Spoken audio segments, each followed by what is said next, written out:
The autumn afternoon hung heavy with dust and dying light when Caroline Moore stepped down from the stagecoach at Cedar Falls. The wooden platform creaked beneath her worn boots, and she clutched her single carpet bag as if it contained all the hope she had left in the world. Around her, the frontier town sprawled in haphazard fashion, weathered storefronts, a saloon with bat-wing doors, and the constant smell of horse and leather that marked civilization's edge.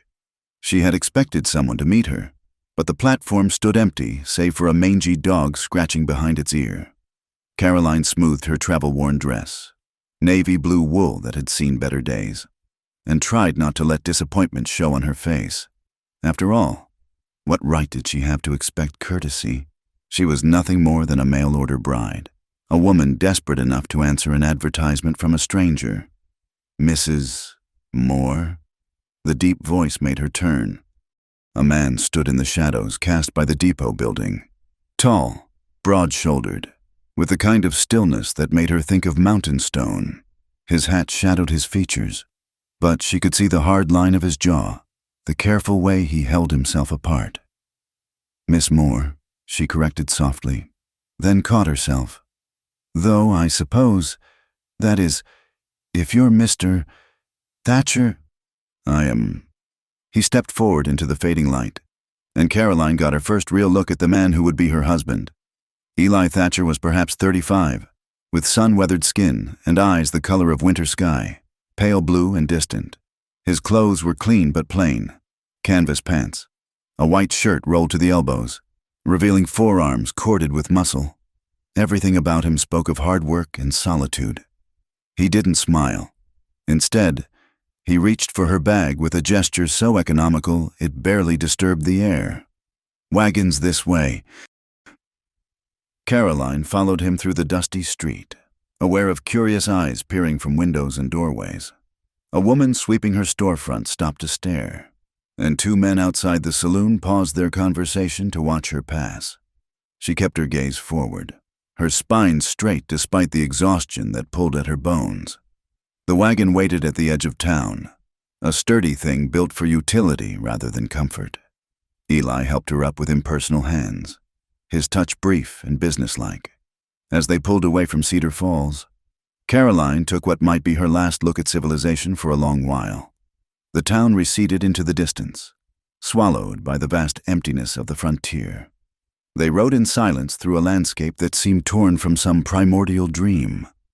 Pine forests gave way to scorched grasslands, and in the distance, red rock formations rose like ancient sentinels against the pale sky.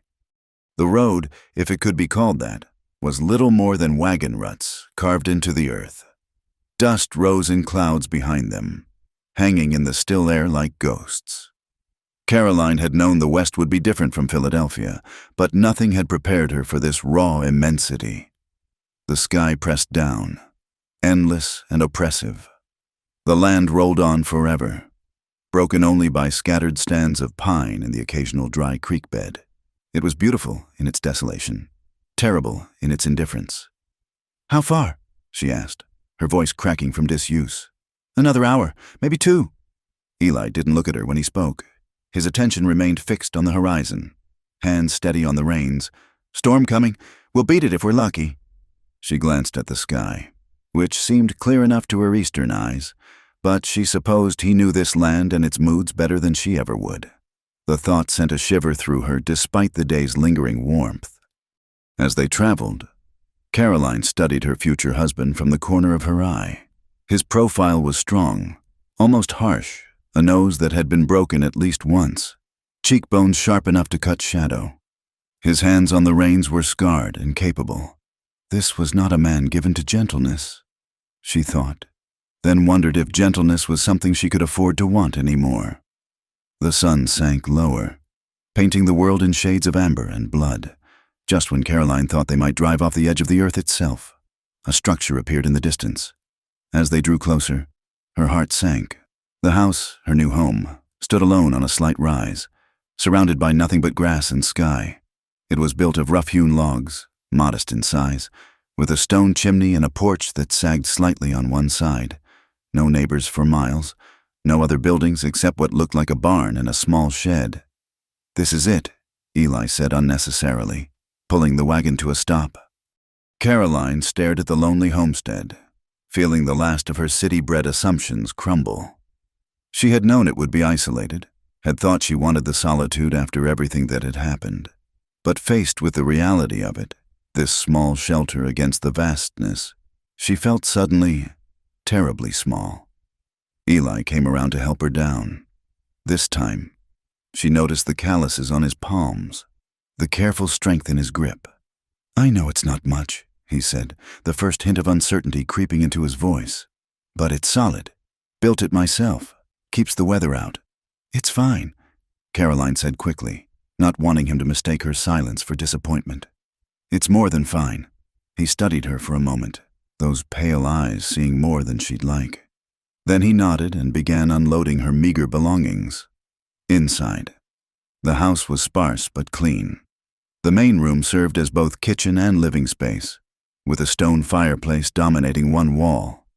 A table and 2 chairs, obviously handmade. A rocking chair near the hearth. Through a doorway, she glimpsed what must be the bedroom, their bedroom. She realized with a flutter of anxiety.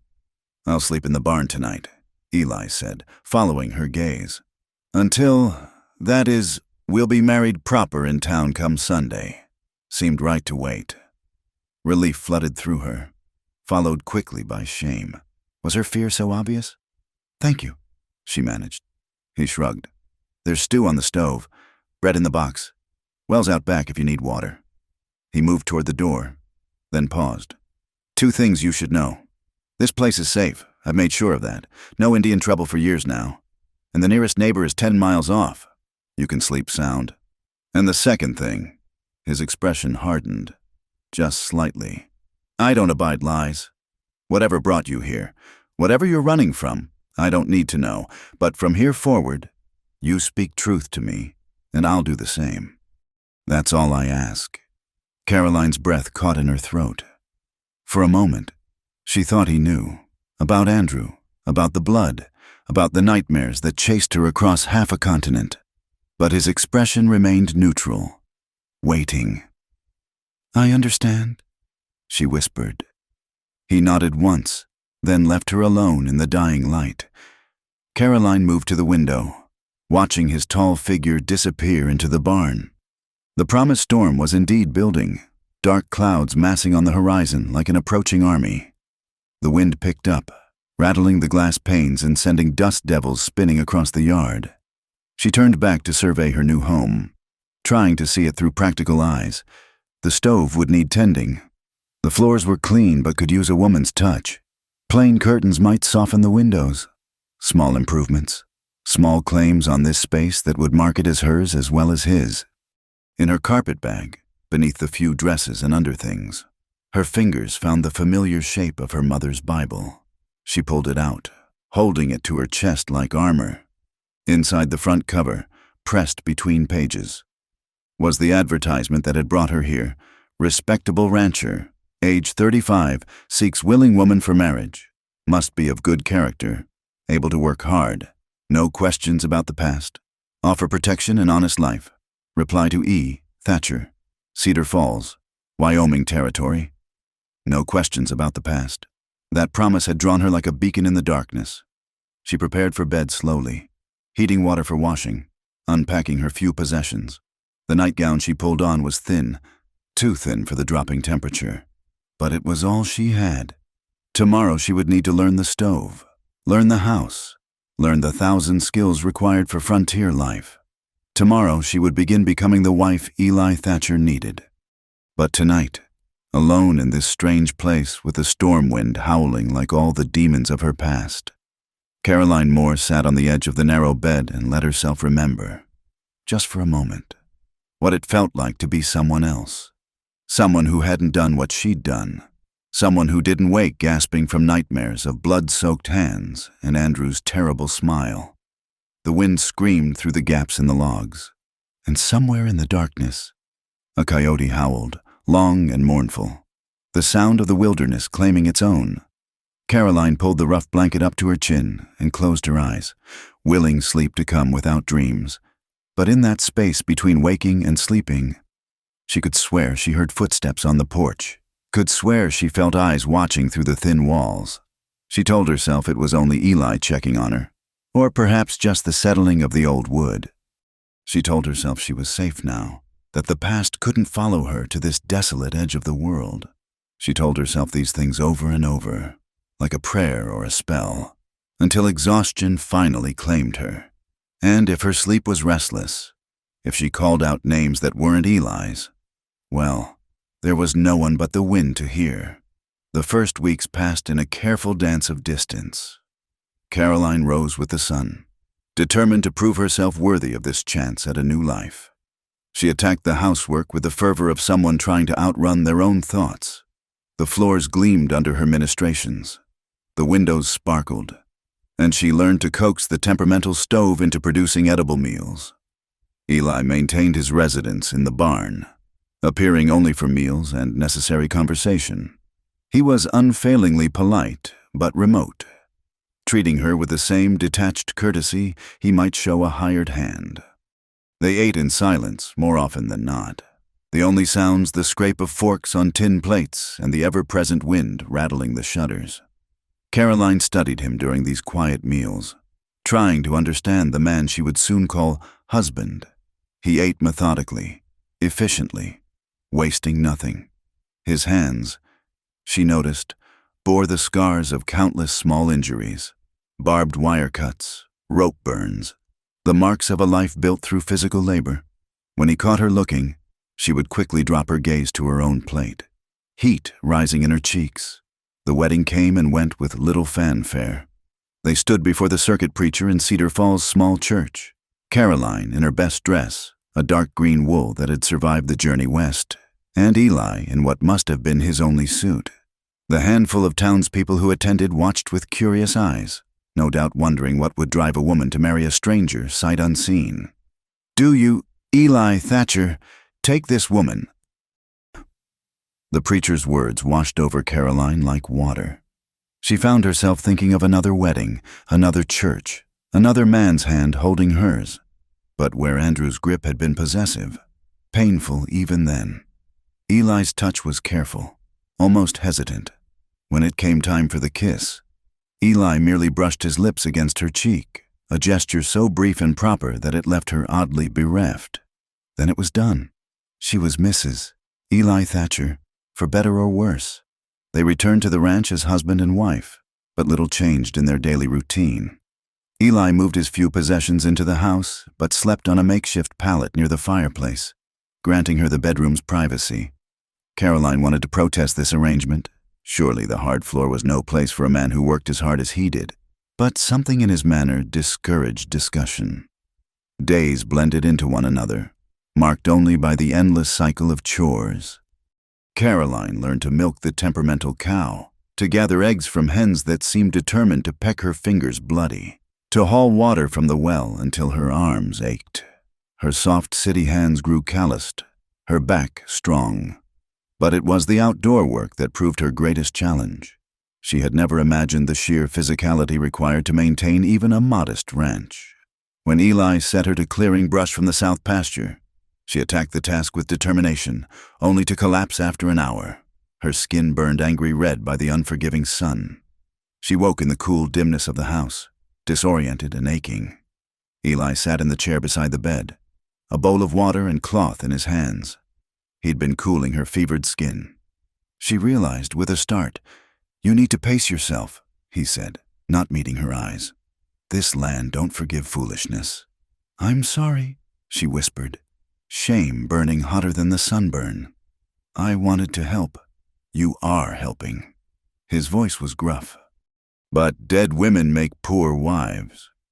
It was the closest he'd come to acknowledging their marriage beyond the legal fact of it.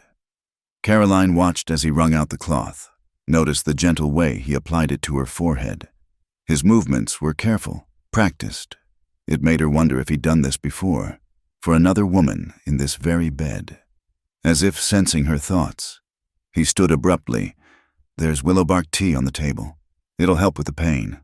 Then he was gone, leaving her alone with her questions. That night, she heard him working in the barn until well past midnight, the rhythmic sound of hammer on anvil carrying across the still air.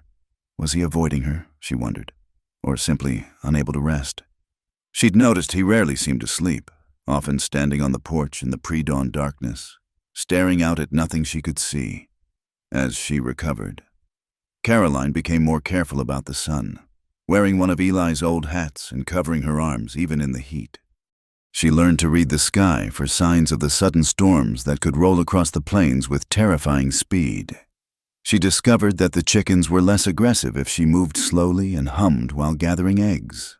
Small victories, perhaps, but she treasured each one. One evening, as she served a dinner of beans and cornbread, she was still learning the mysteries of baking with the temperamental stove. Eli surprised her by speaking. "You're doing well," he said simply. "Better than I expected." Caroline nearly dropped the plate she was holding. "Thank you," she managed, unsure what to do with this unexpected praise. He nodded, returning his attention to his meal. But later, as she cleared the dishes, she found a small package on her chair. Inside was a pair of leather work gloves, sized for a woman's hands. "For the brush clearing," he said when she looked at him questioningly. "Should have thought of it sooner." She clutched the gloves to her chest, unexpectedly moved by the practical gift. "They're perfect." Something shifted in his expression, a softening so brief she might have imagined it. Then he rose, heading for his usual evening routine of checking the animals and securing the property. Caroline watched him go, then looked down at the gloves again. They were well made, the leather soft and pliable. He must have ridden to town specially to buy them. She realized. The thought warmed her in a way that had nothing to do with the fire crackling in the hearth. That night, she lay awake listening to him moving about in the main room. The sounds were becoming familiar now. The creak of the floorboards under his weight, the rustle of pages as he read by lamplight. She'd discovered he owned a small collection of books, mostly practical guides, but also some poetry. The eventual settling as he bedded down for the night. She thought about calling out, inviting him to share the bed that was rightfully his, but the words stuck in her throat. It wasn't fear that stopped her, not exactly. Rather, it was the sense that they were both broken in ways that made intimacy dangerous, like two pieces of fractured glass. They might fit together, or they might cut each other to ribbons. The days grew shorter as autumn progressed, the nights cold enough that ice formed on the water barrel. Caroline learned to bank the fire properly, to predict which mornings would bring frost. She grew comfortable with the rhythm of ranch life, finding a kind of peace in the endless routine of necessary tasks. But that peace shattered one afternoon when a rider appeared on the horizon. Caroline was hanging laundry, fighting the wind for possession of the sheets. When she saw the dust cloud approaching, visitors were rare enough that she felt a flutter of anxiety. She smoothed her hair, tried to brush the worst of the dirt from her apron. The man who dismounted at their gate was well-dressed, too well-dressed for the frontier. His suit was Eastern cut, his boots polished to a shine that seemed almost obscene in this dusty landscape. He had the pale, soft look of a man who spent his days indoors, and his smile didn't reach his eyes. "Good afternoon, ma'am." He touched his hat brim. "Would this be the Thatcher place?" "It is," Caroline confirmed, though something made her wary. "My husband is in the north pasture. Can I help you?" "Perhaps you can." The man's gaze traveled over her in a way that made her skin crawl. "I'm looking for someone. A woman. Pretty thing. Dark hair. About your height. Goes by the name of Caroline." The world seemed to tilt. Caroline gripped the laundry basket tighter, willing her face to remain calm. "That's a common enough name." "Indeed it is." The stranger's smile widened. "This Caroline, though she's special. Used to be married to a preacher back east. Poor man died under tragic circumstances. His family's been looking for her. Want to make sure she's provided for, you understand." Lies. All lies. Caroline knew Andrew's family, knew they'd have celebrated his death if they'd known the truth of what he was. This man was hunting her for other reasons. "I'm afraid I can't help you," she said, proud that her voice remained steady. "Now, if you'll excuse me, I have work to do." She turned toward the house, every muscle tense to run. But the stranger's next words stopped her cold. "Funny thing," he called after her. "You look just like her. Same way of holding yourself. Same little scar on your left hand. See it there, where the laundry soaps washed the dirt away?" Caroline froze. The scar was from a broken glass, one of Andrew's rages in the early days when she still tried to fight back. How could this man know about it unless— "Something wrong. Caroline?" Eli's voice came from behind her, deep and steady as granite. She turned to find him standing a few feet away, rifle held loosely in his hands. She hadn't heard him approach, but then she'd learned he could move silent as a cat when he chose. "This gentleman was just leaving," she said, hating the tremor in her voice. Eli's pale eyes moved from her face to the stranger's, taking in everything, her barely controlled fear, the man's predatory smile, the tension that crackled in the air like lightning before a storm. "That's so?" Eli shifted slightly, the movement casual but somehow menacing. "Mister, I think you'd best be on your way." The stranger's confidence faltered slightly. He'd clearly expected to find Caroline alone, vulnerable. "Now, friend, there's no need for unpleasantness. I'm just making inquiries about nobody who lives here." Eli's voice was flat, final. "This is my wife, Mrs. Thatcher. Been here with me all year. You're mistaken. But—" "You hard of hearing?" The rifle shifted again, still not quite pointing at the man but making its presence known. "I said you're mistaken." The stranger looked between them, calculation in his eyes. Then he smiled, a thin, unpleasant expression. "My mistake, of course. Sorry to trouble you folks." He mounted his horse with deliberate slowness. "I'll be in Cedar Falls for a few days if anyone remembers anything." They stood watching until he disappeared over the rise. Only then did Caroline's knees buckle. Eli caught her arm, steadying her. "Inside," he said quietly. She let him guide her to the house, sank into a chair at the table. Her hands shook as she pressed them against her face. It was over. Her brief respite was over. The past had found her, just as she'd always known it would. "You want to tell me about it?" Eli asked, setting a cup of water in front of her. Caroline looked up at him through tears she hadn't realized were falling. "You said no questions about the past. That was before the past came riding up to our door." He sat across from her, the rifle still within easy reach. "That man's trouble. Question is, what kind and how much?" She wanted to lie, to protect this fragile life they'd built, but she remembered his words that first night. He didn't abide lies, and somehow the thought of deceiving him hurt worse than the fear of his rejection. "My name is Caroline," she began, her voice barely a whisper. "But I was married before, to a preacher named Andrew Kane. He's dead now, and I think I killed him." Eli's expression didn't change at her confession. He sat still as stone, those pale eyes fixed on her face while she struggled to find words for the unspeakable. He wasn't what people thought." Caroline continued, her voice growing stronger. "In public, Andrew was charming, devoted to God's work. The perfect minister. But at home," she touched her throat unconsciously, remembering. "He had terrible rages, said it was my fault, that I brought out the devil in him. Maybe he was right." He wasn't. Eli's voice was quiet but certain. "Man who hurts his wife ain't no man of God." The simple declaration nearly undid her. Caroline had to look away, fixing her gaze on the scarred tabletop. That night, the last night, he was worse than usual. He'd been drinking, though he preached temperance every Sunday.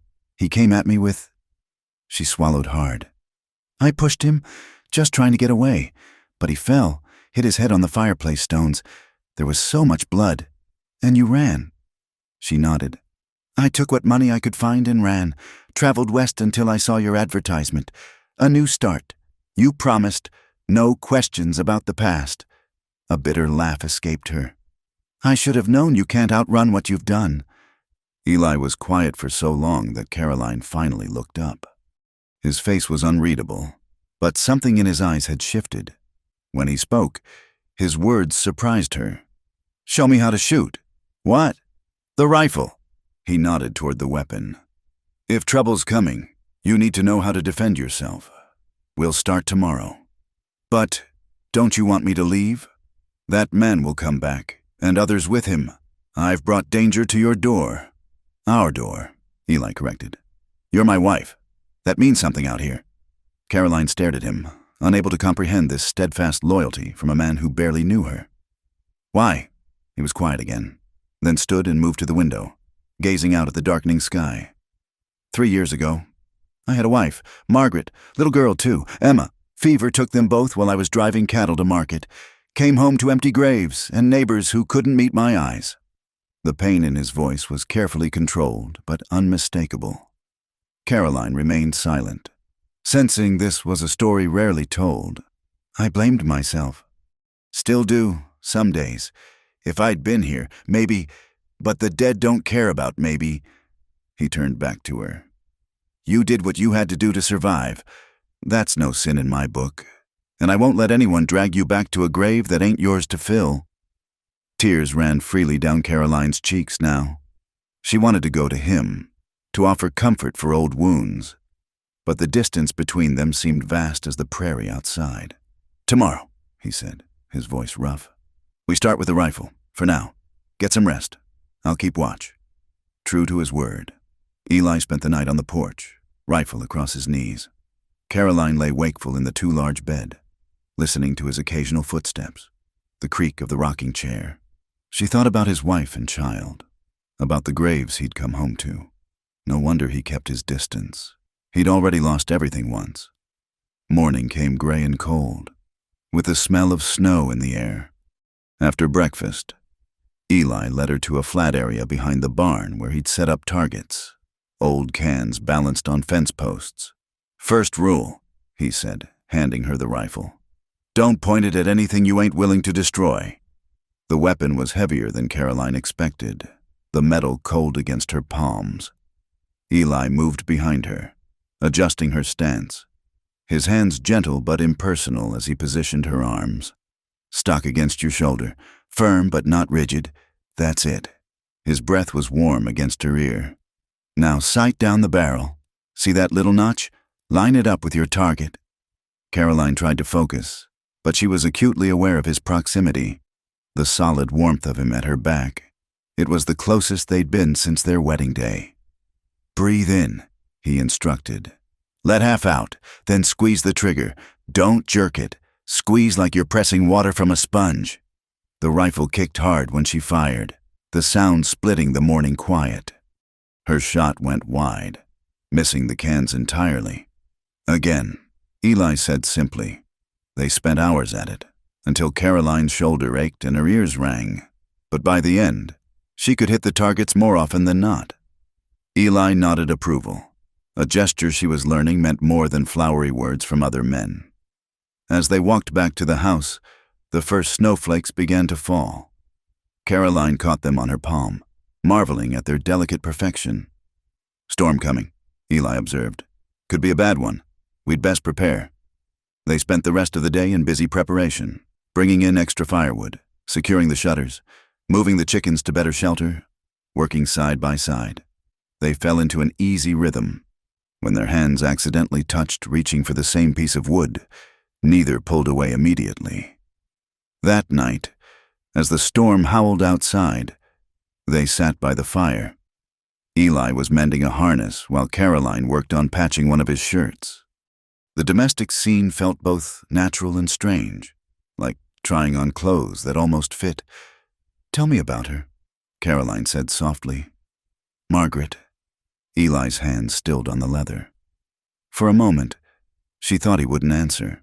Then, "She was nothing like you. Small, blonde, laughed at everything. Thought my jokes were funny. God help her." A ghost of a smile touched his lips.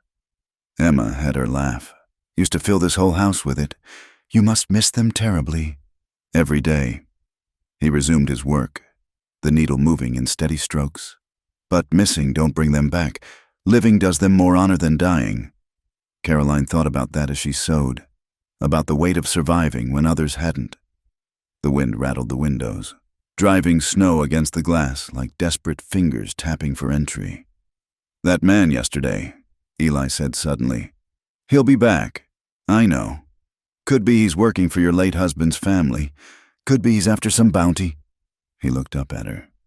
"Either way, we need to be ready." "We?" Caroline set down her sewing. "Eli, this isn't your fight. I won't have you risking—" "You won't have." His eyebrows rose slightly. "Woman, you're my wife.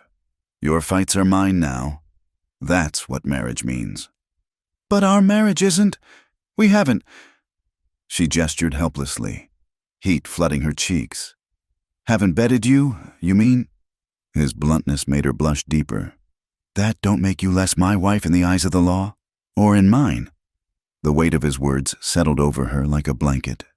She wanted to protest, to insist he owed her nothing, but something in his expression stopped her.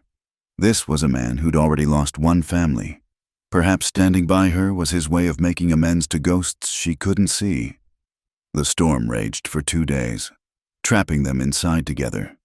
In that forced proximity, something shifted between them. They talked more, about small things mostly. Eli told her about breaking horses, about the satisfaction of watching something wild learn to trust. Caroline shared memories of Philadelphia, of the father who'd died when she was young and the mother who'd remarried badly. On the second night, as they prepared for bed, Eli surprised her. "The floor's cold," he said, not quite meeting her eyes. "And my back ain't getting any younger. Would you mind if I slept in the bed? I'll stay on my side." Caroline's heart hammered against her ribs. "I don't mind." It was awkward at first, both of them lying rigid as boards, careful not to touch. The bed that had seemed so large suddenly felt impossibly small. Caroline could hear every breath he took, feel the warmth radiating from his body. "Caroline." His voice was soft in the darkness. "Yes? That scar on your hand. Were there others?" She closed her eyes, grateful he couldn't see her face. "Yes, I'm sorry." 2 words, but they carried the weight of understanding. "No one will hurt you again, not while I'm breathing." The fierce protectiveness in his voice undid something inside her. She turned toward him, finding his face in the dim light from the banked fire. Without thinking, she reached out, touching his cheek. He went very still.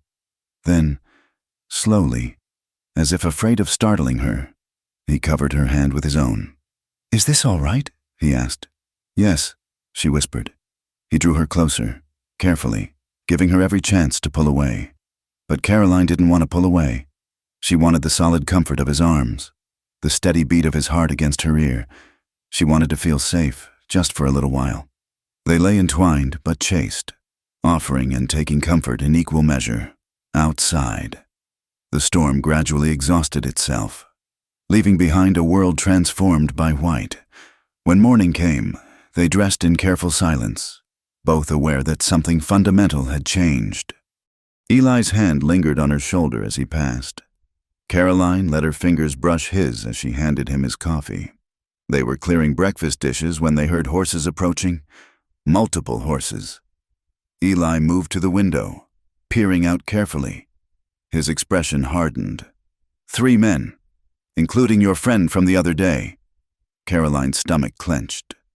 "What do we do?" "We face it." He checked his rifle, then handed her the pistol from the drawer. "Remember what I taught you. And Caroline, whatever happens, you stay inside unless I call for you." He stepped out onto the porch, rifle casual in his hands but ready. Caroline positioned herself by the window where she could see and hear everything. The stranger from before had indeed returned, bringing 2 rough-looking companions. They stopped just outside comfortable shooting range, spreading out slightly. "Morning, Mr. Thatcher," the well-dressed man called. "I hope you've had time to reconsider. The woman's wanted for murder back east. There's a reward for her return, $500. I'd be willing to split it with you." "Already told you." Eli replied calmly. "You've got the wrong woman. Come now." The stranger's voice hardened. "We both know that's not true. Just hand her over and we'll be on our way. No need for unpleasantness." "Mister, you're on my land uninvited. That's already unpleasant." Eli shifted slightly, the rifle barrel catching the morning sun. "I'll ask you once more to leave. Won't ask a third time." One of the rough men spoke up. "Three of us. One of you. Farmer. Maybe you should think harder about those odds. Maybe you should think harder about that Winchester pointed at your head," Eli replied. "At this range, I won't miss. Question is, which one of you wants to die first?" The tension stretched taut as wire. Caroline gripped the pistol, her palms sweating despite the cold. She could see Eli through the window, steady as a rock, but she knew 3-to-1 odds were dangerous even for him. Then, from the direction of town, came the sound of more horses. A lot more horses. The approaching riders turned out to be Sheriff Watson from Cedar Falls, accompanied by 2 deputies. The lawman was a grizzled veteran with keen eyes that took in the situation at a glance. Eli's defensive stance. The 3 strangers spread out in tactical positions, the tension crackling in the cold morning air. "Gentlemen," the sheriff called out, his hand resting casually on his sidearm. "Seems we got ourselves a gathering. Mind explaining what brings you to the Thatcher place?" The well-dressed stranger's smile turned oily. "Sheriff, perfect timing. I'm Samuel Morrison, detective from Philadelphia. These men are my associates. We're here on official business regarding a fugitive." "That's so." Watson dismounted slowly, his deputies flanking him. "Funny thing, Mr. Morrison, I got a wire yesterday from the Philadelphia police. Seems they never heard of you." Morrison's face tightened. "There must be some mistake." "No mistake." The sheriff's voice was flat. "Also got interesting news about a preacher named Andrew Kane. Turns out he's very much alive. In custody, actually. Arrested for embezzlement and assault. Been singing like a bird about sending hired men after his wife to keep her from testifying." Caroline's knees nearly buckled. Alive. Andrew was alive. The weight that had crushed her chest for months suddenly lifted, leaving her dizzy. Through the window, she saw Morrison's hand inch toward his coat. Eli saw it too. "Don't," Eli warned. "Rifle steady. Sheriff's being polite. I'm not inclined to be." "Smart man," Watson agreed. "Now, Mr. Morrison, or whatever your real name is, you and your friends are going to turn around real slow and ride out. If I see you in my jurisdiction again, we'll be having a different conversation. One involving iron bars." Morrison's face contorted with rage. "You can't just—" "I can and I am." Watson's hand moved to his gun. "Unless you'd prefer we do this the hard way, your choice." For a long moment, nobody moved. Then Morrison spat in the dirt and wheeled his horse around. "This isn't over," he snarled at Eli. "It is," Eli replied calmly. "You come near my wife again, they'll bury you where you fall." The 3 men rode off, dust swirling in their wake. Only when they disappeared over the rise did Caroline release the breath she'd been holding. She set the pistol down with shaking hands and stumbled outside. Eli caught her as her knees gave out, holding her steady. "Easy now. It's over. He's alive," she whispered. "Andrew's alive. I didn't kill him." "No," Sheriff Watson said kindly. "You didn't, though from what the Philadelphia boys told me, wouldn't have been any great loss if you had. Man's a piece of work." Caroline looked up at the sheriff through tears. "How did you know to come?" Watson glanced at Eli. "Your husband rode to town before dawn yesterday. Near killed his horse getting there in the storm. Told me you might have trouble coming. Asked me to look into it." She turned to Eli in wonder. He shrugged, uncomfortable with the scrutiny. "Figured it was worth checking. You didn't seem the murdering type. I'll need you to come to town sometime, Mrs. Thatcher." Watson continued. "Send a statement back east for the trial, but no rush, when you're ready." He tipped his hat. "Eli, ma'am, we'll see ourselves out." As the lawman rode away, Caroline stood in the circle of Eli's arms, trying to process everything. The nightmare that had driven her west was over. She was free, which meant, "I suppose I should leave now," she said quietly, pulling away. "You married me thinking you were getting a wife, not a woman hiding from the law. The marriage could be annulled." "Could be," Eli agreed. Then he caught her arm, turning her to face him. "Is that what you want?" Caroline looked up at him, this man who'd sheltered her, taught her to defend herself, ridden through a blizzard to protect her, who'd held her through the night asking nothing in return. "What do you want?" she asked instead. His thumb traced along her jaw, the calluses rough against her skin. "I want to stop sleeping on my side of the bed like there's a wall between us. I want to teach you to ride, watch you get brown as a berry come summer. I want—" He paused, vulnerability flickering across his weathered features. "I want to not be alone anymore, but only if you want it too." Caroline reached up, covering his hand with hers. "I didn't kill my husband." "I know. But I wanted to, that last night, when he came at me. I wanted him dead. Does that make me wicked?" "Makes you human." His voice was gentle. "We all got darkness in us. Caroline, question is what we do with it."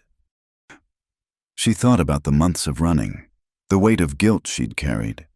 Then she thought about these past weeks, the quiet satisfaction of honest work, the companionship growing between them, the safety she'd found in his presence. "I want to stay," she admitted. "Not because I need shelter or protection, but because—" She struggled for words. "Because you make me want to be better than I am." Something shifted in Eli's pale eyes, ice melting into spring water. "You make me remember how to be alive," he said roughly. "Not just existing, living." This time, when he kissed her, it wasn't the brief brush of lips from their wedding. This was heat and promise, desperate need tempered by careful restraint. Caroline clung to him, pouring months of fear and loneliness and growing love into the connection between them. When they finally broke apart, both breathing hard, Eli rested his forehead against hers. "Come inside," he said. "It's cold." But once inside, with the door closed against the world, awkwardness descended. They stood facing each other across the small space, the bed looming large in both their minds. "We don't have to," Eli began. "I know." Caroline took a step toward him. "But I want to be your wife, really your wife, if you'll have me." Caroline.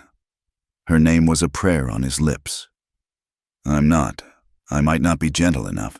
It's been a long time, and you've been hurt." She silenced him with a finger to his lips. "You're the gentlest man I've ever known, even when you're trying to hide it." He caught her hand, pressing a kiss to her palm. Then, with careful reverence, he led her to the bedroom. What followed was nothing like her experiences with Andrew, where there had been pain. Eli offered patience. Where there had been taking, he gave.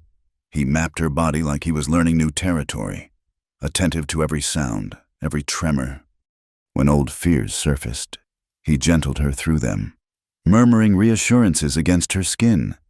"Look at me," he said when the moment came. "Stay with me, Caroline. Right here, right now. Just us." She held his gaze, anchored by those pale eyes that had seen so much sorrow, but still held capacity for tenderness. And in that connection, she found what had eluded her for so long. Not just pleasure, but communion. Two damaged souls recognizing each other across the divide of loss and pain. Afterwards, they lay entwined, sweat cooling on their skin. Caroline traced the scars on his chest, old wounds she hadn't known about. He was self-conscious about them. She could tell, but she kissed each one. "Battle scars?" she said. "We match." He huffed a quiet laugh, the sound rusty from disuse. "Reckon we do." They dozed, woke to explore each other again with less urgency, more playfulness. Caroline discovered Eli was ticklish just below his ribs. He found that kisses to her neck made her gasp in a way that delighted him. As afternoon shadows lengthened, they finally emerged to tend the necessary chores, but everything felt different now. Charged. Eli would catch her hand as she passed, pulling her in for a kiss. Caroline would lean into him as they worked, savoring the solid warmth of his presence. That night, as they prepared dinner together, Eli said, "I've been thinking, come spring, we could add on to the house, extra room or two. Maybe," he cleared his throat, "maybe a room for children, if we're blessed that way." Caroline's hand stilled on the bread she was slicing. "You'd want that, after Emma's gone," he said quietly. "Can't replace her. Wouldn't try. But loving her taught me I got more love to give. If you're willing." She went to him, wrapping her arms around his waist from behind. "I'm willing, for all of it. The work, the winters, the loneliness. Children, if they come. Growing old with you on this impossible land." He turned in her arms, cupping her face. "It ain't easy out here. Nothing worth having ever is." She smiled up at him. "But we're both too stubborn to quit. Seems like a good foundation for a marriage." "Better than most," he agreed, and kissed her. Outside, snow began to fall again, softer this time, but inside the little house, warmth bloomed. Not just from the fire, but from two hearts learning to beat in rhythm, two lives intertwining like prairie grass roots, too deep and tangled to ever fully separate. They went to bed early, driven by newlywed hunger and the need to make up for lost time. In the darkness, as Eli loved her with focused intensity, Caroline understood that she'd found something she hadn't even known she was looking for. Not just safety or shelter, but home. Not in the house or the land, but in the man whose scarred hands held her like she was precious, whose quiet strength had become her anchor. No more looking back. Eli murmured against her throat. "From here on, we look forward. Forward." Caroline agreed, arching into his touch. Together. The past would always be part of them. Andrew's cruelty, Margaret and Emma's absence, all the wounds that had shaped them. But the past no longer defined them. They had chosen each other, chosen to build something new from the ashes of what was lost. And in the vast silence of the frontier night, with only the wind and stars as witness, that choice consecrated them more truly than any words spoken in a church. They were bound now, not by law or necessity, but by the deeper covenant of souls who had walked through darkness and chosen to face the dawn together. Winter melted into spring, bringing with it a sense of renewal that matched the changes in the Thatcher household. Caroline had grown strong and capable, her hands now bearing the calluses of honest work, her face bronzed by sun and wind. The haunted look had faded from her eyes, replaced by something Eli treasured more than gold: contentment. They'd settled into the rhythms of married life with surprising ease. Morning coffee shared in comfortable silence, evening conversations by the fire, nights exploring the geography of each other with increasing boldness. Caroline discovered that her taciturn husband had depths of passion carefully banked beneath his stoic exterior, while Eli marveled at the strength hidden within his wife's delicate frame. But peace, Caroline was learning, was a fragile thing on the frontier. The trouble started with whispers in town. Despite Sheriff Watson's intervention and the news about Andrew Kane's arrest, gossip had a way of spreading like wildfire through small communities. The story had become twisted in the telling. The mail-order bride with a violent past, the woman who might have murdered a man of God. Caroline first noticed it at the general store. Conversations stopped when she entered. Women who'd been cordial before now turned away, gathering their skirts as if her very presence might contaminate them. Pay them no mind. Mrs. Henderson, the store owner's wife, said kindly. She was one of the few who still treated Caroline with warmth. Small minds need something to chew on. Next month, it'll be some other scandal. But the whispers grew louder. Someone, Caroline suspected the banker's wife, who'd never forgiven Eli for refusing her daughter's advances years ago, wrote to relatives back east for more information. What returned was a poisoned version of truth, tales of a minister's wife who'd driven her husband to ruin, who'd fled in the night like a common criminal. Eli's jaw tightened when he heard the rumors, but he said nothing. He simply stood closer to Caroline in town, his presence a silent challenge to anyone who might speak against her. But Caroline saw the way his hands clenched, the muscle jumping in his cheek when someone whispered behind their backs. "It's not fair to you," she said one evening as they rode home from a particularly uncomfortable trip to town. "You've lived here all your life. These people respected you." "Still do," Eli interrupted, "or they'll learn different." But Caroline could see the toll it was taking. Eli had always been a man apart, but he'd been respected. Now that respect was tainted by association with her scandal. The situation exploded on a hot July afternoon. Caroline was selecting fabric at the general store when she overheard Mrs. Dalton, the banker's wife, holding court near the pickles. "Of course, one can't blame poor Mr. Thatcher entirely," the woman said. Her voice pitched to Carrie. "Men are weak creatures, so easily led astray by a pretty face. But to bring such a woman into our community, to flaunt her past sins before decent folk—" "Perhaps," Caroline said quietly, turning to face the group. "Decent folk might consider that bearing false witness is also a sin." Mrs. Dalton's face flushed ugly red. "How dare you quote scripture to me? You, who drove a man of God to madness. A man who beat his wife isn't a man of God," Caroline replied, her voice steady despite the trembling in her hands. "He's just a man who hides his evil behind a collar." "Lies, Mrs. Dalton stepped closer, her voice rising. "Everyone knows what you did. Seduced him, drove him to violence with your wanton ways, then tried to kill him when he sought to correct you." The slap rang out before Caroline realized she'd moved. "Mrs. Dalton staggered back, hand pressed to her reddening cheek, shock replacing smugness on her face. "My husband never laid a hand on me in anger," Caroline said into the sudden silence. "That's the difference between a real man and a creature like Andrew Kane. And if you speak one more word of poison about my husband or myself, I'll do worse than slap you."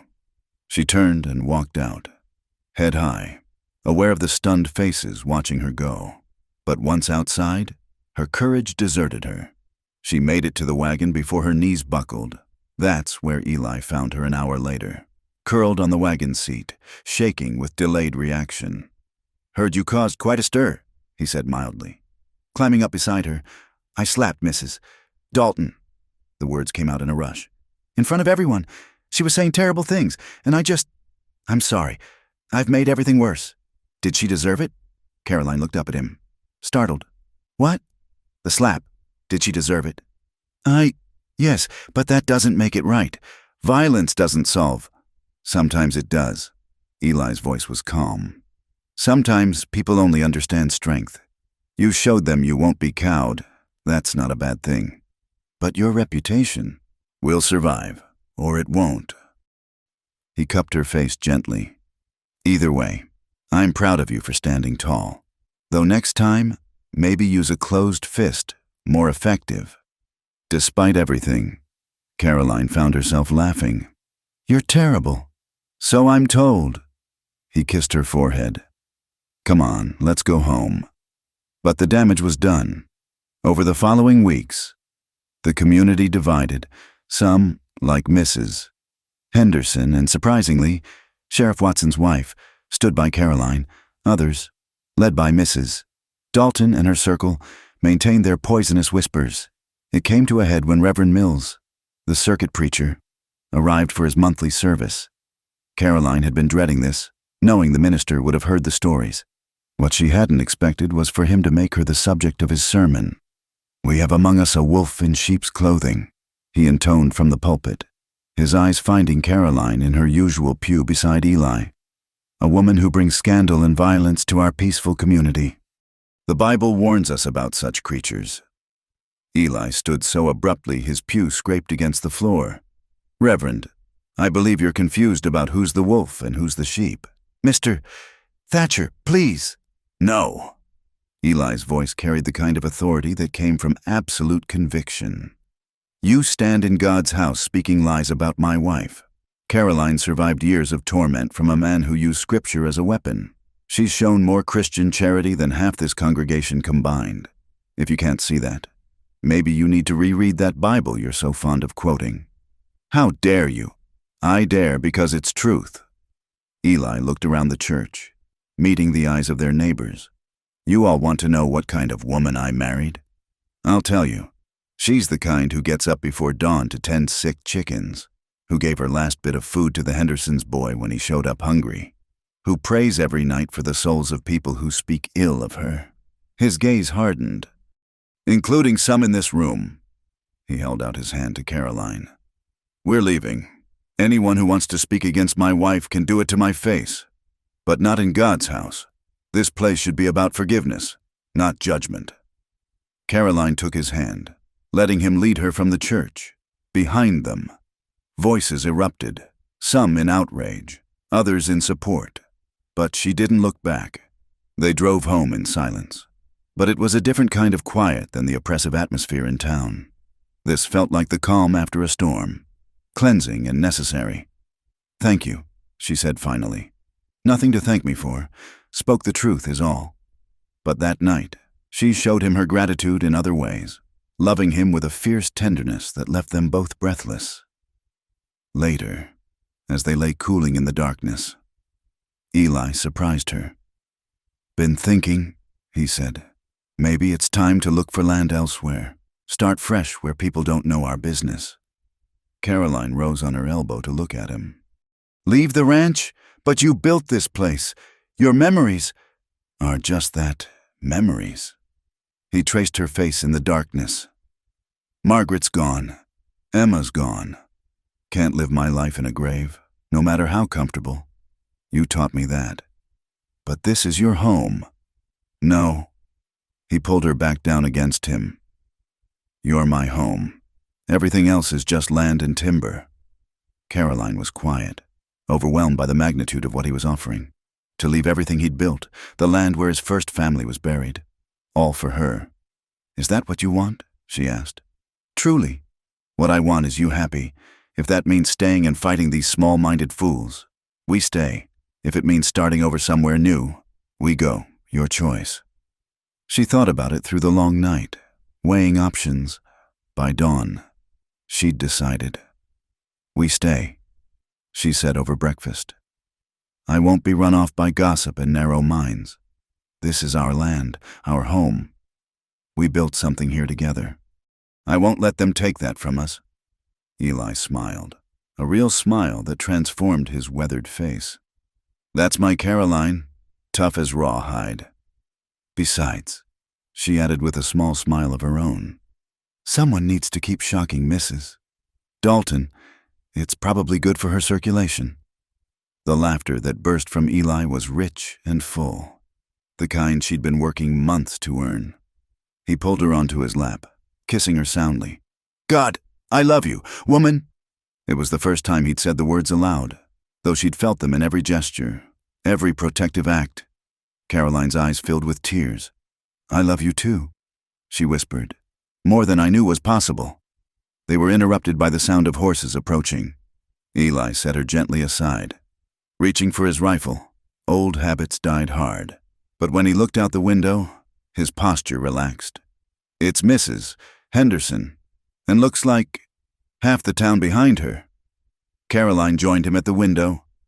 Indeed, a parade of wagons and horses was making its way up their drive.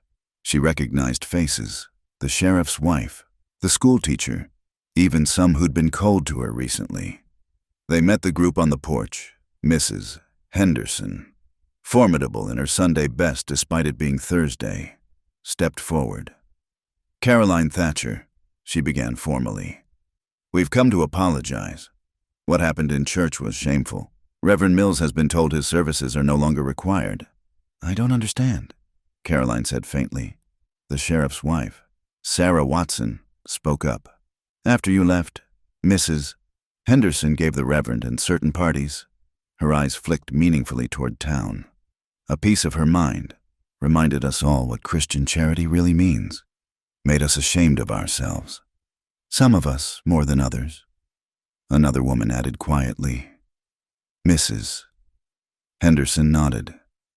We've come to ask your forgiveness and to welcome you properly to our community, the way we should have from the start. Caroline looked at the assembled faces, some shamefaced, others warmly supportive. These people had come all this way to make amends, to choose grace over judgment. "There's nothing to forgive," she said, though her voice trembled. "We all do the best we can with what we know." "Well then, Mrs. Henderson said briskly, "since that's settled, we've brought a proper welcome. Ladies?" What followed was an impromptu celebration. Women produced covered dishes from wagons. Men helped Eli set up tables in the yard. Someone had brought a fiddle, and soon music filled the air. Children who'd been kept away from the scandalous woman now ran laughing through the grass. As the sun set over the gathering, painting the sky in shades of rose and gold, Caroline stood with Eli's arm around her waist, watching their neighbors, their friends, celebrate in their yard. "Still want to leave?" Eli asked quietly. "No," Caroline said, leaning into his strength. "This is home. These are our people, the good and the difficult. We belong here. Even with the gossips and the judgment. Every place has those, but it also has this." She gestured at the scene before them. Mrs. Henderson teaching a young girl to dance. Sheriff Watson laughing at something one of the men had said. The community choosing love over fear. Besides, she added with a sideways glance, "I rather enjoyed slapping Mrs. Dalton. Might make it a yearly tradition." Eli's laughter rumbled through his chest. "That's my girl. Come on, Mrs. Thatcher. Let's show them how it's done."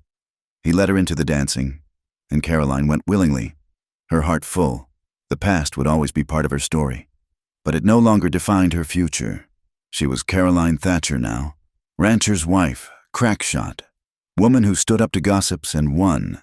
She was home. The letter arrived on a Tuesday morning in late August, carried by a special courier who'd ridden hard from the territorial capital. Caroline was kneading bread when the rider approached, and something in his formal bearing made her stomach clench with old fear. "Mrs. Caroline Thatcher?" the courier asked, producing an official-looking envelope. This came through the federal marshal's office, said it was urgent. Caroline's flour-covered hands trembled as she took the letter.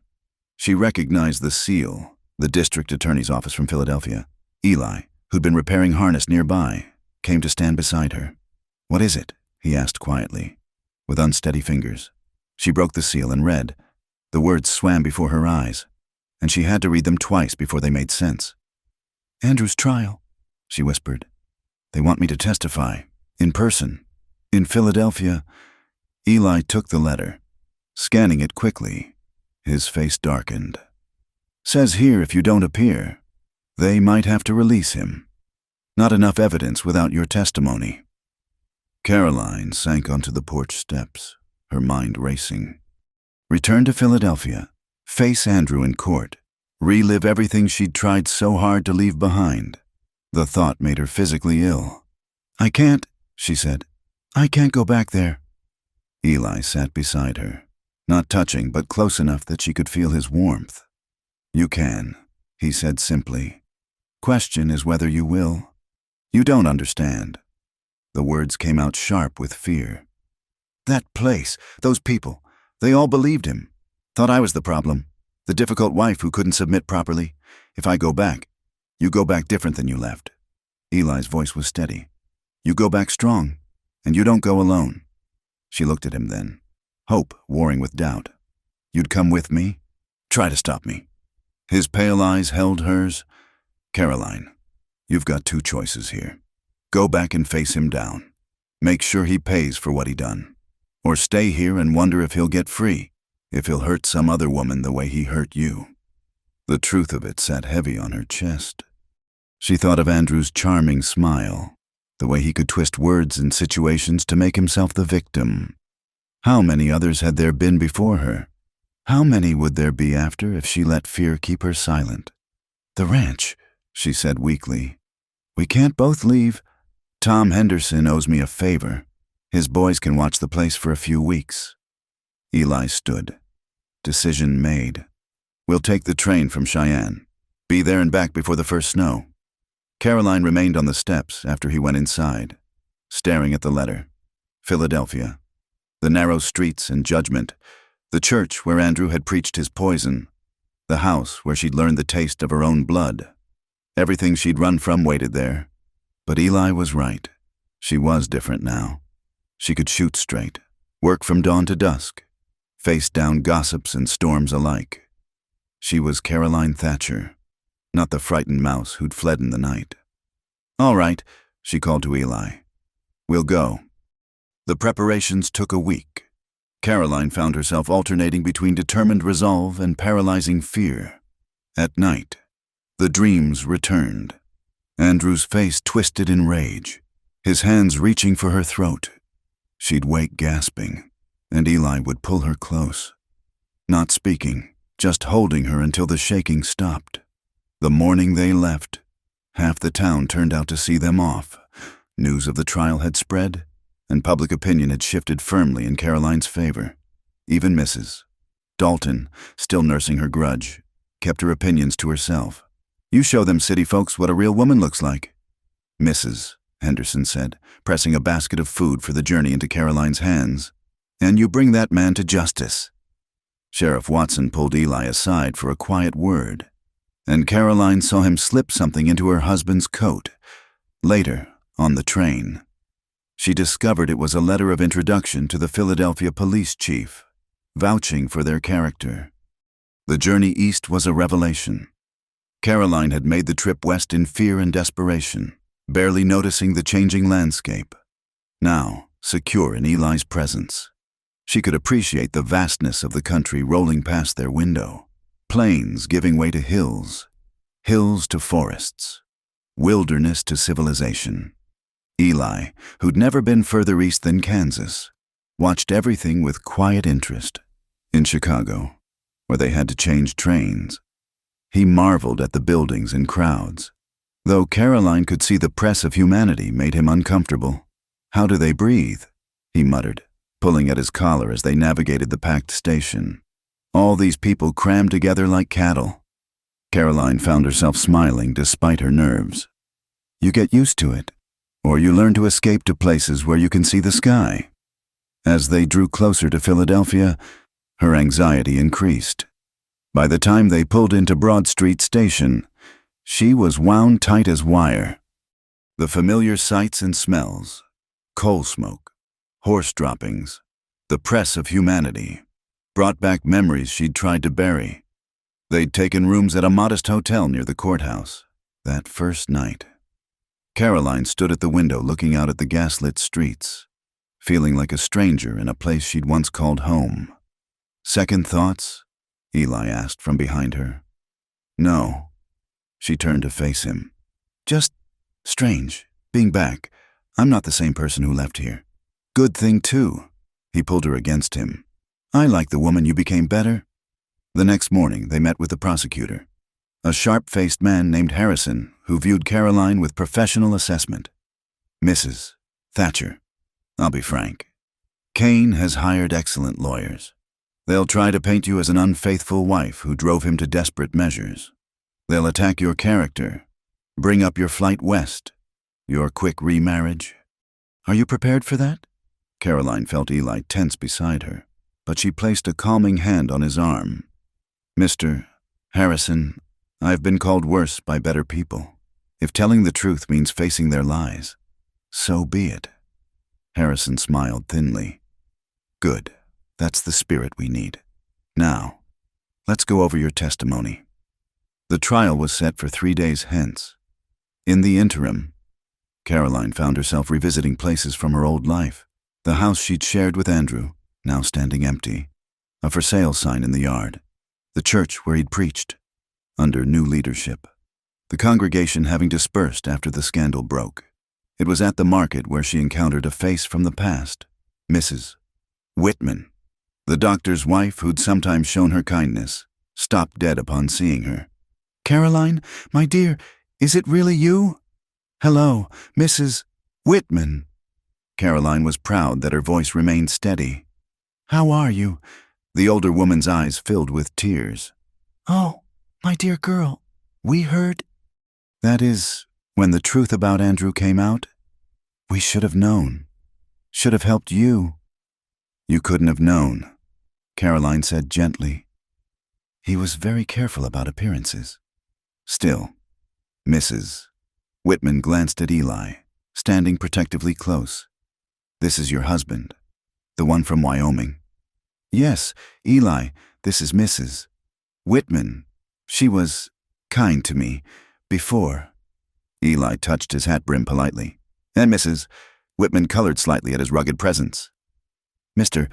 Thatcher, you're taking care of her?" "She takes care of herself mostly," Eli replied. "I just try to keep up." "Mrs." Whitman smiled tremulously. "Good, that's good." She pressed Caroline's hand. "Several of us will be at the trial to support you. It's the least we can do." The day of the trial dawned gray and drizzling, matching Caroline's mood. She dressed carefully in her best dress, a new one Eli had insisted on buying, deep blue wool that brought out her eyes. "You look like a judge's wife," he said, helping her with the buttons. "Respectable as Sunday." "I don't feel respectable. I feel like I might be sick." "You won't be." His hands were steady on her shoulders. "You're the strongest woman I know. You'll walk in there and tell your truth, and that bastard will get what's coming to him." The courthouse was an imposing building of gray stone and columns. Inside, the corridors echoed with footsteps and hushed voices. Caroline gripped Eli's arm as they made their way to the courtroom, drawing strength from his solid presence. Then she saw him. Andrew Kane sat at the defendant's table, immaculate in a dark suit, his minister's air still intact despite his fall from grace. He'd lost weight, his face gaunt, but his eyes were the same, cold, calculating, sliding over her with possessive malice. Caroline's step faltered. For a moment, she was back in their house, cowering as he raised his hand. Then Eli's voice, low and steady. "He's nothing, just a man in chains. You're free." She straightened her spine and walked to her seat, not looking at Andrew again. The prosecutor's questions were straightforward, letting Caroline tell her story simply. She spoke of the gradual escalation, the careful isolation, the violence hidden behind closed doors. Her voice shook at times, but never broke. Then came the cross-examination. Andrew's lawyer, a silver-haired man named Pemberton, approached with a sympathetic smile that didn't reach his eyes. "Mrs. Thatcher, is it now? You remarried quite quickly after leaving Philadelphia." "I did. Within months of allegedly fleeing in fear for your life, you married a stranger. Some might find that opportunistic." Caroline met his gaze steadily. "Some might. Others might call it survival." "I see. And this alleged abuse, did you ever report it to authorities? Seek help from the church elders?" "No." "Why not?" Caroline glanced at Andrew, then back at the lawyer. "Because my husband was beloved in the community. Who would believe the minister's wife over the minister himself? Even now, with him sitting accused, you're trying to make me the villain." A murmur ran through the gallery. Pemberton's smile tightened. "I'm simply trying to establish facts. Mrs. Thatcher, for instance, isn't it true that on the night in question, you struck Mr. Kane with a fireplace poker? After he tried to strangle me. Yes, allegedly tried. The bruises on my throat weren't alleged, Mr. Pemberton. Neither were the broken ribs or the split lip. Yet you have no proof of these injuries." Caroline's hands clenched in her lap. "I have scars. Scars that could have come from anywhere." "Then let me show them." The words came out before she could stop them. "Let me show the court exactly what Andrew Kane's love looked like." The judge looked startled. "Mrs. Thatcher, that's not necessary." "It is." She stood, fingers moving to her collar. "He wants proof. I'll give him proof." "Caroline," Eli said quietly, but she shook her head. "No, I'm tired of hiding. Tired of being ashamed of marks I didn't earn through any fault of mine." She turned to the judge. "Your Honor, may I?" After a moment's hesitation, the judge nodded. Caroline turned her back to the courtroom and lowered her dress enough to reveal the pattern of scars across her shoulders, some thin and white, others raised and angry even after all this time. The courtroom erupted. Someone in the gallery cried out. The court reporter's pen stilled, and Andrew's carefully maintained mask finally slipped, revealing a flash of the monster beneath. "You lying witch!" he snarled, half rising from his chair before his guards restrained him. "You made me do it. With your willfulness, your refusal to submit. A man has the right to discipline his wife." "Mr. Kane, control yourself," the judge commanded. But the damage was done, in one outburst. Andrew had confirmed everything Caroline had said. She calmly raised her dress back into place and turned to face Pemberton, who looked like he'd swallowed a lemon. "Any other questions, counselor?" The rest of the trial passed in a blur.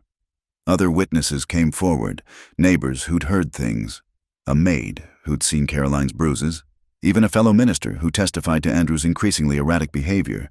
The jury deliberated for less than an hour, guilty on all counts. As they led Andrew away, he caught Caroline's eye. She expected rage, threats. Instead, he looked diminished, smaller, just a cruel man facing the consequences of his cruelty at last. Outside the courthouse, in the clean September air, Caroline sagged against Eli. "It's over. It is."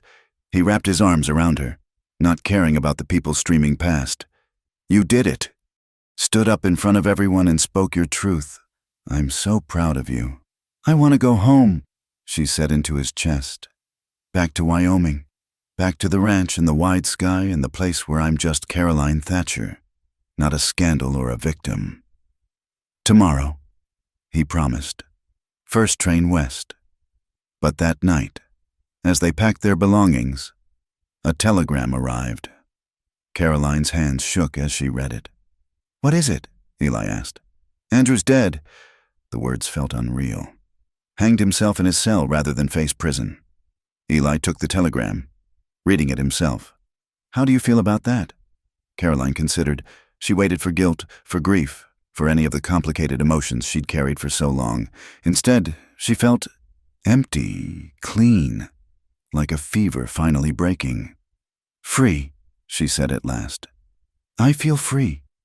They took the morning train as planned, watching Philadelphia disappear behind them with no regret. At each mile marker west, Caroline felt herself becoming more real, more herself.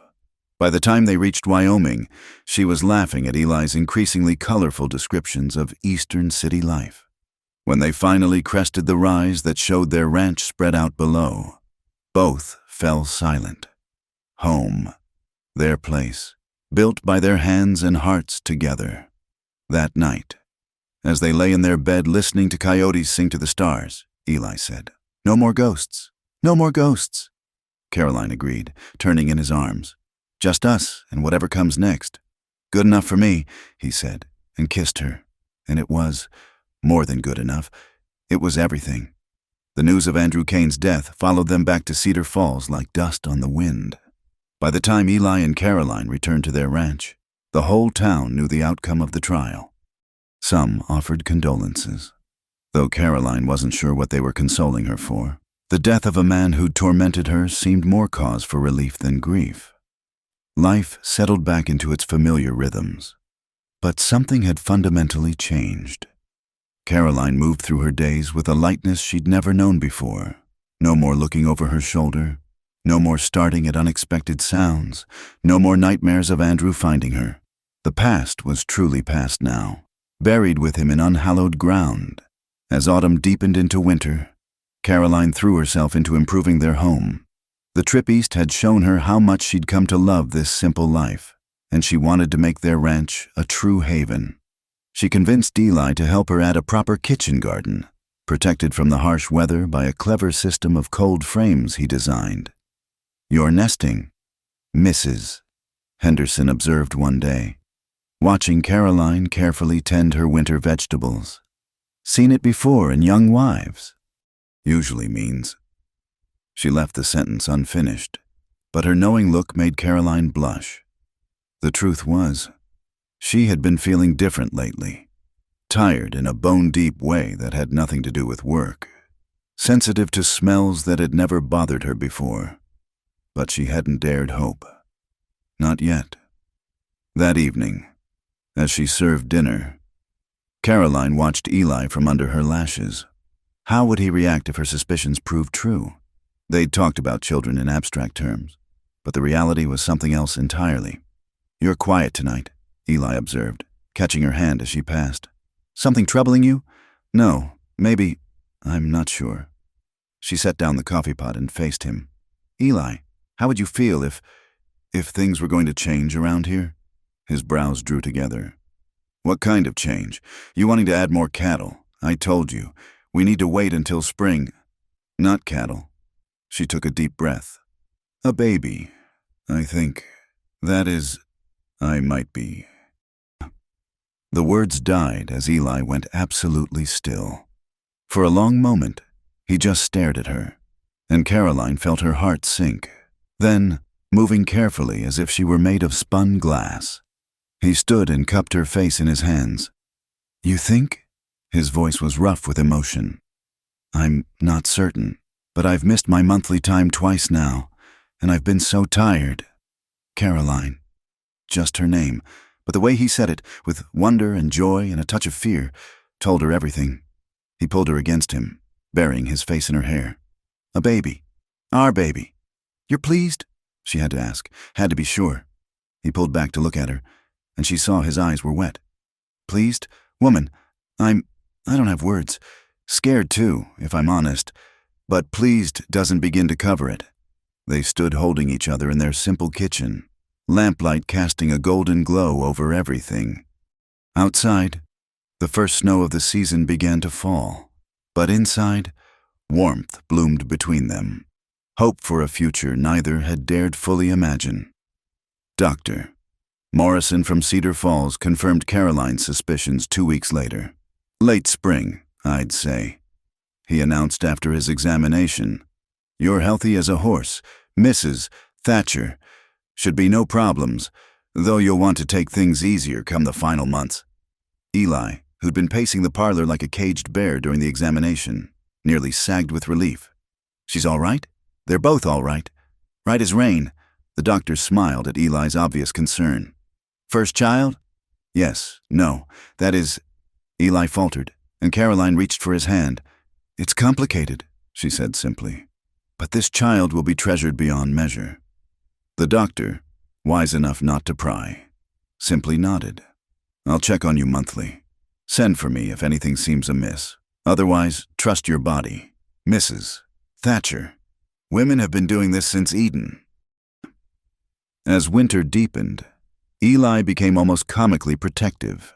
He tried to stop Caroline from carrying water, from tending the chickens, from doing anything more strenuous than knitting by the fire. "Eli Thatcher, if you don't let me out of this house, I'll go mad," Caroline declared one bright January morning. "I'm carrying a child, not made of porcelain. The ice has been there all week, and I've navigated it fine." She pulled on her coat with determination. "The chickens need tending, and I need fresh air. You can come with me if you're so worried, but I'm going." He followed her, of course, hovering like an anxious shadow as she scattered feed for the chickens and collected eggs. When she slipped slightly on a patch of ice, he was there instantly, steady hands catching her. "See?" he said, as if this proved his point. "I see a man who's going to drive us both to distraction if he keeps this up for 6 more months." But she said it gently, understanding the fear behind his fussing. He'd lost one family. The thought of losing another clearly terrified him. That night, she broached the subject carefully. "Tell me about Emma." Eli's hand stilled on the harness he was mending. "What do you want to know?" "Everything. What she looked like, what made her laugh. I want to know her, even if I can't meet her." Slowly, haltingly, Eli began to speak.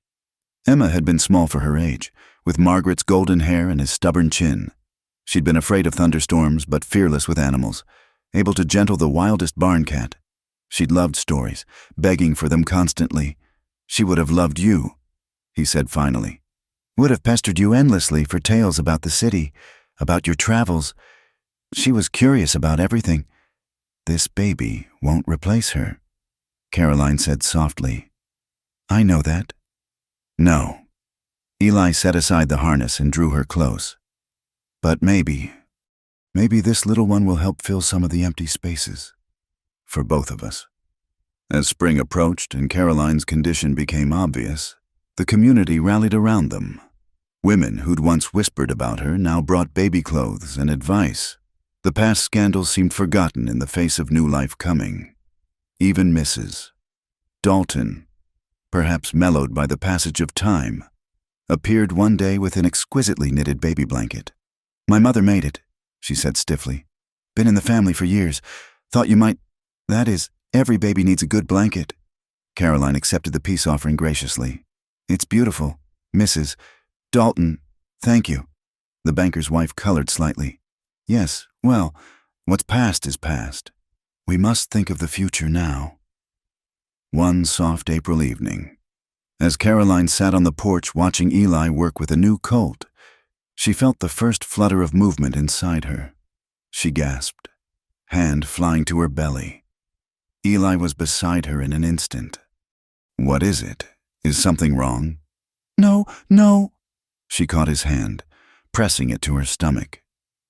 "Wait, there. Did you feel it?" His eyes went wide as the baby moved again, a tiny flutter against his palm. "Is that our baby saying hello?" Caroline laughed at his awestruck expression. "It's been moving for a few days, but this is the strongest yet." Eli knelt beside her chair, both hands now spanning her growing belly. "Hey there, little one," he said softly. "This is your PA talking. You keep growing strong in there. You hear? We're waiting for you out here." Caroline blinked back tears, running her fingers through Eli's hair as he murmured to their child. This moment of perfect connection was worth everything she'd endured to get here. The remaining weeks passed in a blur of preparation. Eli built a beautiful cradle from pine, sanding it smooth as silk. Caroline sewed tiny clothes, her stitches careful and filled with love. The spare room was transformed into a nursery, its walls brightened with a soft yellow paint Mrs. Henderson had specially ordered from Denver. "You don't think it's too much?" Caroline asked one day, surveying the cheerful room. "Nothing's too much for our child," Eli said firmly. Then, more quietly, "I didn't have the chance to do this for Emma. Let me do it now." Understanding flooded through her. This wasn't just about their coming child. It was about healing old wounds, about second chances. "Then we'll make it perfect," she promised. Her pains began on a stormy May night, 2 weeks before the doctor had predicted. Eli wanted to ride for town immediately, but Caroline stopped him. "Not yet. First babies take time. The doctor said, we wait." But as the hours passed and the pains intensified, she began to question that wisdom. The storm had worsened, turning the roads to mud. Even if Eli left now, it would take hours to bring back help. "Caroline?" Eli's voice was tight with worry as another pain gripped her. "I'm all right," she gasped, though she wasn't sure that was true. Something felt different from what the women had described. The pain was wrong somehow. Too sharp, too focused on one side. By dawn, she could no longer pretend everything was fine. The baby seemed stuck, and she was weakening with each contraction that brought no progress. "I'm going for the doctor," Eli announced, face gray with fear. "You can't. Look outside." The storm had become a deluge, turning their valley into a lake. No horse could navigate those roads. "Then what do we do?" The desperation in his voice broke her heart. This was his nightmare coming true. Another wife, another child, slipping away while he stood helpless. Caroline gripped his hands, finding strength she didn't know she possessed. "We do this together. Women have been birthing babies since the beginning. We're not going to lose this one. Do you hear me, Eli Thatcher? We're not losing this baby." What followed was the longest day of both their lives. Caroline fought with everything she had while Eli supported her, coached her, refused to let her give up when exhaustion threatened to claim her. He remembered things the doctor had said, positioning her differently when the baby wouldn't come, using every scrap of knowledge either of them possessed. And then, as the sun broke through the storm clouds, their child finally decided to make an appearance. One last push, one last moment of agony. And then, a cry. Thin and angry and absolutely perfect. "It's a girl," Eli said, voice breaking as he placed the baby on Caroline's chest. "Perfect and whole and here." Caroline looked down at their daughter, red-faced and wrinkled and the most beautiful thing she'd ever seen. "Hello, little one. Oh, hello. She needs a name," Eli said, touching the baby's tiny fist with one trembling finger. Caroline looked up at him, seeing the wonder and the ghosts in his eyes. "Hope," she said softly. "Hope, Margaret Thatcher, for the future and the past together." Eli's face crumpled. He buried his face against Caroline's shoulder, shoulders shaking with the force of emotions too large for words. Caroline held him with one arm while cradling their daughter with the other, her own tears falling freely.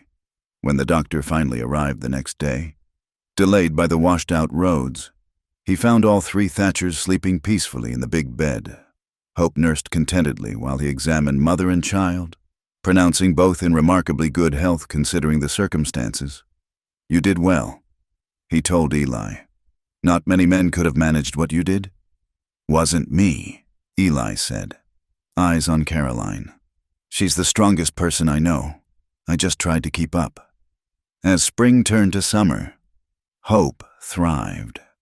She had Caroline's dark hair, but Eli's pale eyes, and a temperament that seemed to combine the best of both parents, Caroline's determination and Eli's steady calm.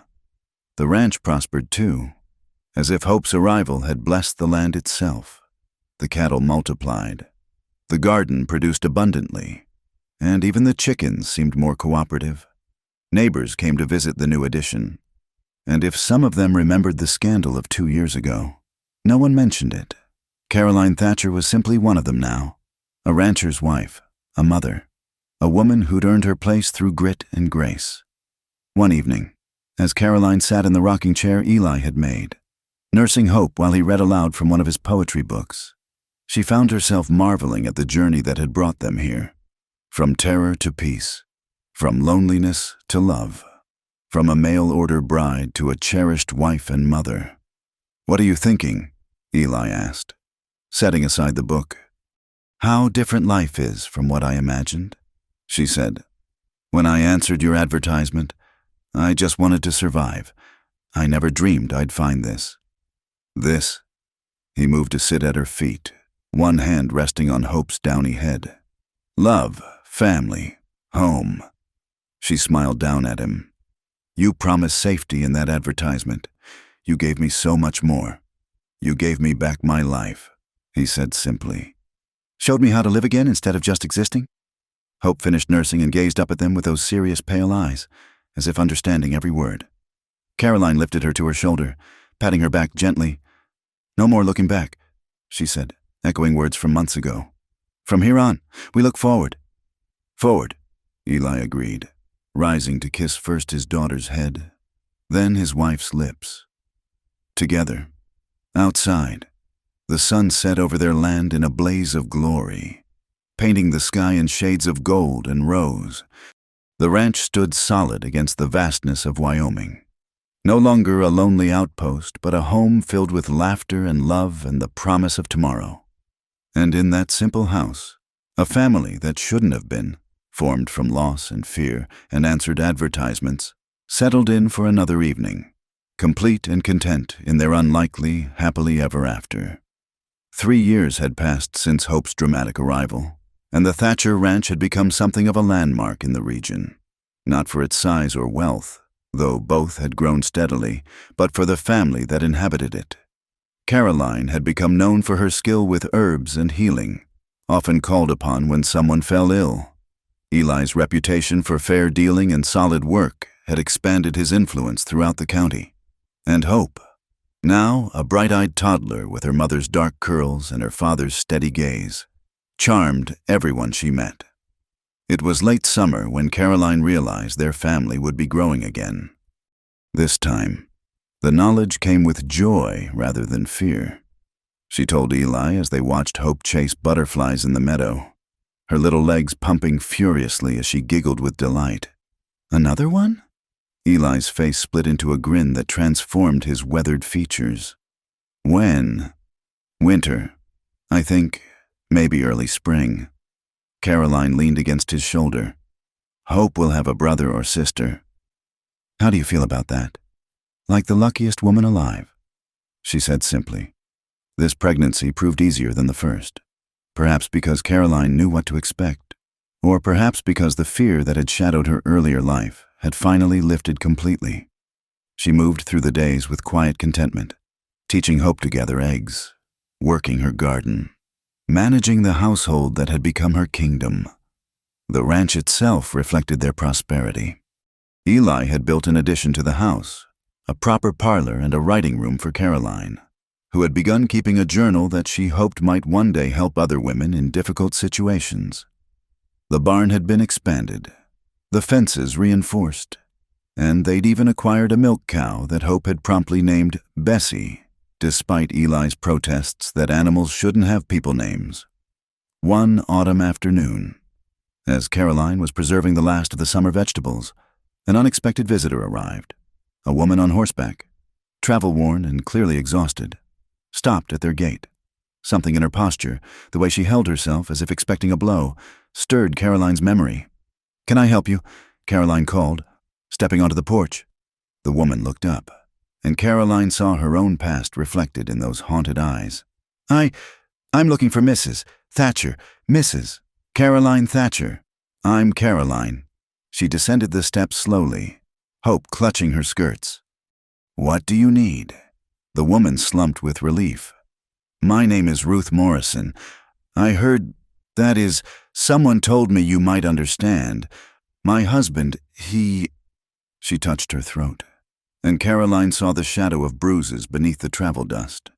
Without hesitation, Caroline opened the gate. "Come inside. You're safe here." As she helped Ruth from her horse, memories of her own desperate flight flooded back. But instead of pain, she felt only purpose. This was why she'd survived, to be here for others who needed the same salvation she'd found. Eli returned from the fields to find a stranger at his table, Caroline serving her soup while Hope played nearby. He took in the situation with one glance, the woman's injuries, Caroline's protective stance, and simply nodded. "Ma'am," he said, touching his hat. "You're welcome here as long as you need." Ruth burst into tears at the simple acceptance. Caroline held her while she wept, remembering her own relief at finding shelter with a stranger who asked no questions. They learned Ruth's story over the following days. A marriage that had started with promise but descended into violence. A husband who used his fists to emphasize his points. A final beating that had nearly killed her, spurring her to flee with nothing but the clothes on her back. "How did you hear of me?" Caroline asked one evening as they sat by the fire. "A woman in Cheyenne said you'd understand, that you'd help." Ruth twisted her hands. "I have nowhere else to go, no family, no money." "You have a place here," Caroline said firmly. "Until you decide what comes next." Eli nodded agreement. "Plenty of work on a ranch. You earn your keep. Save some money. Figure out your path." The gratitude in Ruth's eyes was almost painful to witness. As autumn deepened, Ruth proved herself invaluable. She was educated, had been a school teacher before marriage, and took over Hope's lessons, teaching the child her letters and numbers with patience Caroline's increasingly tired body appreciated. She helped with household tasks, learned to milk Bessie, and slowly, the haunted look began to fade from her eyes. One day, Sheriff Watson appeared with news that made Ruth go pale. "Your husband's been making inquiries. He's headed this way." Caroline felt her old fear stir, then squashed it firmly. "Let him come." "Caroline," Eli warned, but she shook her head. "No, I ran once. Ruth shouldn't have to. This is our land, our home. We defend it." When Marcus Morrison arrived 2 days later, he found not a cowering wife, but a united front. Ruth stood on the porch flanked by Caroline and Eli, with Sheriff Watson and several neighbors arranged behind them. The community that had once whispered about Caroline now stood firm in protection of another woman in need. "Ruth," Morrison called, his voice oily with false concern. "Darling, come home." Whatever stories you've told these people are true, Ruth interrupted, her voice stronger than it had been in weeks. Every word. And I'm not coming back. Morrison's face darkened. You're my wife. The law also frowns on assault. Sheriff Watson interjected. Got several witnesses here willing to testify to Mrs. Morrison's injuries when she arrived. You sure you want to push this? The standoff stretched taut. Caroline felt Eli shift beside her, ready for trouble, but Morrison, faced with united opposition, backed down. This isn't over. He snarled. Yes, it is, Ruth said quietly. I'm filing for divorce, abandonment and cruelty. I have witnesses now, people who believe me. Morrison left with threats and bluster, but he left, and Ruth, supported by her new community, began the legal process of freeing herself. Winter came early that year, blanketing the ranch in pristine white. Caroline, heavy with child, found the cold more difficult than usual. But the house was warm with more than fire. It rang with Hope's laughter, with Ruth's gentle teaching voice, with the quiet contentment of lives being rebuilt. We need to expand again, Eli said one evening, watching Hope and Ruth work on letters by lamplight. Getting crowded. Are you complaining about having a house full of women? Caroline teased. Never. He pulled her close, hand splaying over her belly. Just planning ahead. Ruth will need her own space if she's staying. You wouldn't mind. It's not what you signed up for, taking in strays. You were a stray once. He reminded her. Best thing that ever happened to me. Maybe it's our purpose, providing safe harbor. Caroline's second labor came on a clear February night, with Ruth competently assisting Dr. Morrison while Eli kept Hope distracted. This birth proved easier, the baby arriving with minimal fuss just as dawn broke. A son, the doctor announced, placing the squalling infant in Caroline's arms. Healthy as they come. A boy. Eli breathed, touching the baby's fist with wonder. What should we call him? Caroline looked at their son, already showing signs of Eli's strong features, and smiled. James Andrew Thatcher. A strong name for what I suspect will be a strong-willed boy. Hope, allowed in to meet her brother, studied him solemnly. He's very small, she pronounced, but I suppose he'll do. The adults laughed, the sound filling the room with joy. As spring arrived, so did unexpected news. Ruth's divorce had been granted, along with a small settlement from her family's estate that her husband had controlled. She could go anywhere, start fresh. I've been thinking, she said one evening as they all sat on the porch, watching Hope attempt to teach baby James to play pat-a-cake, about starting a school, a proper school for the area children. That's wonderful, Caroline said warmly. Where will you go? Ruth smiled. Well, I was hoping, that is, if you wouldn't mind, I'd like to stay. Build a schoolhouse here on the ranch. I could board in town during the week. Come back weekends. This place, these people, you've become my family. Caroline reached for her hand. We'd be honored. And so the ranch grew again, this time with a small schoolhouse that served the scattered families of the region. Ruth threw herself into teaching with passion, and children who might never have learned to read now had access to education. The years flowed like water. Hope grew tall and strong, with her mother's compassion and her father's steadiness. James proved to be exactly the strong-willed child Caroline had predicted, keeping everyone busy with his adventures. More children came to learn at Ruth's school. Some stayed for meals, some for comfort, some just for the sense of belonging the ranch seemed to offer everyone who arrived there. Caroline continued her journal, which had grown into a guidebook for women in difficult circumstances. With Ruth's help, she even sent copies east to be printed, hoping the words might find their way to women who needed them. One golden autumn afternoon, as Caroline sat in her writing room penning another entry, she looked out the window at the scene below. Eli was teaching James to ride, his patience endless despite their son's stubborn insistence on doing everything his own way. Hope helped Ruth hang laundry. The two chatting and laughing, the ranch bustled with life. Hired hands who'd become family, neighbors who dropped by for coffee and advice, children running between the buildings. This was not the life she'd imagined when she'd stepped off that stagecoach years ago. Frightened and alone. It was so much more. Eli appeared in the doorway, dusty from the day's work. "You look thoughtful." "I was remembering," Caroline said, rising to embrace him. "That scared woman who answered a stranger's advertisement." "The bravest thing you ever did," he said, kissing her temple. "No." She pulled back to look at him. "The bravest thing was staying, building this, opening our home to others who needed what we found in each other. No regrets. How could I regret any path that led me here?" She gestured at the window, at their domain. "We've built something good here, Eli, something that matters." "We have," he agreed. "And we're not done yet." As if to emphasize his point, a rider appeared on the horizon, another soul seeking something, whether work or shelter or simply hope. Caroline smiled, already moving to put the coffee on. "No," she said softly, watching the rider approach. "We're not done yet."